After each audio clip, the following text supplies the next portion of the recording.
తోడ్పడే దానికోసము ఇది ఒక ఇన్స్పిరేషన్గా కొనసాగుతుందని నేను భావిస్తున్నాను.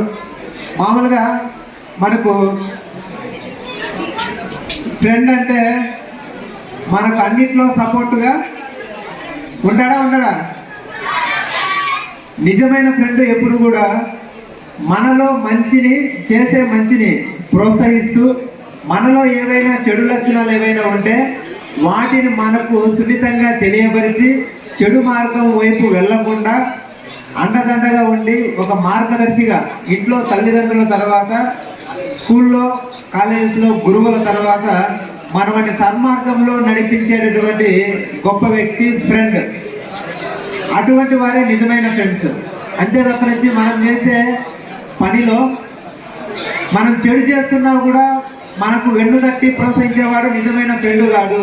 అతను మన పక్కనే ఉన్నటువంటి స్నేహితుడి రూపంలో ఉన్నటువంటి శత్రువు. కాబట్టి ఒక వ్యక్తిలో అన్ని లక్షణాలు ఉంటాయి.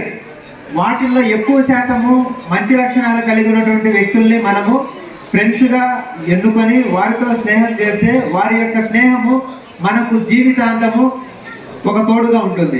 అలా కాకుండా అవసరాని కోసము మన పక్కన చేరి మనల్ని పొగిడి మనం చేసే పొరపాట్లను కూడా అది కరెక్ట్గా మనకు చెబుతూ మనల్ని వేరే మార్గంలో వెళ్ళేలాగా చేసే వాళ్ళ పట్ల మనం చాలా జాగ్రత్తగా ఉండాలి.